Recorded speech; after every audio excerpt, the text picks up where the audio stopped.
थाना तीतरो क्षेत्र के आसफगढ़ गांव में रहने वाला ग्राम प्रधान के भाई और उसके साथियों ने एक एडवोकेट के सरेआम सड़क पर बेरहमी से पिटाई कर दी। घटना का वीडियो सोशल मीडिया पर वायरल हो रहा है। इसी प्रकरण में सहारनपुर अधिवक्ता एसओ के अध्यक्ष अभय सैनी और महासचिव अजय कौशिक के नेतृत्व में एक प्रतिनिधिमंडल एसपी देहात से मिला। प्रतिनिधिमंडल ने एसपी देहात को दिए शिकायती पत्र में बताया कि जिला शामली के बल्ला मजरा गांव निवासी एडवोकेट रेहान अपनी ससुराल गांव पापड़ी जा रहे थे। जैसे वे तीतरो से पापड़ी जाने वाले सड़क पर पहुंचे, वहां आसफगढ़ ग्राम प्रधान का भाई मनोज अपने साथ कुछ साथियों के साथ बीच सड़क पर गाड़ी खड़ी कर खड़ा था। आरोप है कि एडवोकेट रेहान ने जब रास्ता देने के लिए कहा तो मनोज आपा खो बैठा और गाली गलौज करते हुए अपने साथियों के साथ मिलकर रेहान पर हमला कर दिया।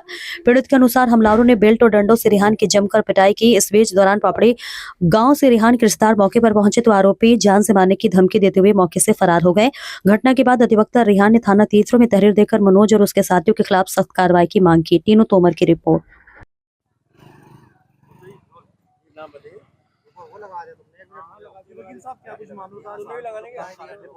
मैं एडवोकेट अभय सैनी, प्रेसिडेंट सहारनपुर अधिवक्ता एसोसिएशन सहारनपुर। हमारे सम्मानित सदस्य हैं जनाब रेहान साहब, ठीक मेरे दाईं ओर खड़े हैं।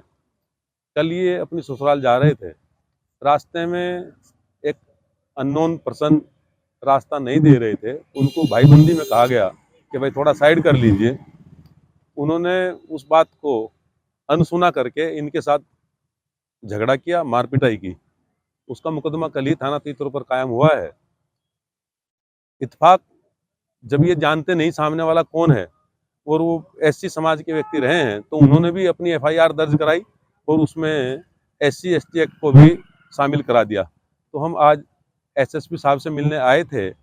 महासचिव श्री अजय कौशिक जी मेरे साथ हैं एक शिष्टमंडल के तहत। एसएसपी साहब नहीं है, एसपी देहात साहब से हमारी बात हुई है और जो सही मांग हमारी थी वो हमने रखी और उसको उन्होंने अप्रिशिएट किया, माना और मामले की जांच सीओ गुंगो को दे दी गई है। क्या पुरानी रंजिश है उससे या जिस व्यक्ति ने कराई है? नहीं, मैं कभी से पहले जानता ही नहीं हम उसे अननोन आदमी जानते ही नहीं। अननोन आदमी लगातार लोगों ऐसी एसटी लगा देते हैं, क्या उसमें क्या कार्रवाई होनी चाहिए, क्या ये चीजें बननी चाहिए? नहीं, देखो, माननीय सर्वोच्च न्यायालय ने तो बहुत पहले कहा था कि पहले जांच होगी उसके बाद दर्ज होगा, लेकिन ये इनके प्रकरण आगे कुछ बात रहा होगा। ये डेमोक्रेसी है साहब, कुछ नहीं कहा जा सकता।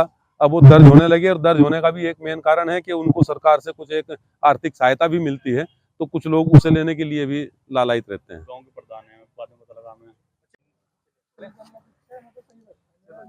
जी, नाम बताइए अपना। मेरा नाम एडवोकेट रेहान खान है। एक सोशल मीडिया पे एक वीडियो वायरल हो रही है तीतरो में, क्या उसमें आप ही है? जी, मेरे साथ ही हुई घटना वो। क्या कुछ पूरा मैं कल अपने घर से ससुराल जा रहा था। पापड़ी तीतरो से जैसे ही पापड़ी की तरफ मुड़ा तो वहाँ कुछ लोग कार लियो और बाइक पे खड़े थे। मैंने उन्हें रास्ते के लिए कहा कि ये मुझे रास्ता दे दो, मुझे जाने दो। उन्होंने कहा कि तू कौन है, यहाँ को उधर को जा, ये रास्ता नहीं देंगे। और इस बात को लेकर मैंने फिर उनसे रिक्वेस्ट करी, मैं नहीं माने। उसके बाद उन्होंने बस बेल्ट निकाल के अपना मारपीट शुरू कर दी। मैं उन्हें जानता भी नहीं कौन है, मैं कौन नहीं। बाद में पता लगा कि ये तो सब के रहने वाले हैं, फला फला आदमी। तो कल फिर मैंने तीतरो थाने में तहरीर दी, वहाँ मुकदमा कायम हुआ। लेकिन मेरा मुकदमा बाद में लिखा, उनका मुकदमा पहले लिख दिया। इस प्रकरण में अध्यक्ष साहब और सचिव साहब सारे भाई हम इकट्ठे हो गए यहाँ आए थे एसएसपी साहब के यहाँ। अब एसपी देहात साहब ने कहा कि नहीं, सही जांच होगी और इस एसटी का कोई मामला बनता ही नहीं, क्योंकि मुझे पता ही नहीं था कि मैं कौन से समाज के लोग हैं। तो आप इसमें क्या चाहते हैं? मैं चाहता हूँ कि उनके खिलाफ कानूनी कार्रवाई हो, निष्पक्ष जाँच हो। वकील साहब, एक वकील जो है खुद दूसरों की कानूनी लड़ाई लड़ता है और न्याय दिलाता है, लगता है इसमें वकील साहब आपको न्याय मिलेगा? बिल्कुल मिलेगा, न्याय मिलेगा निश्चित।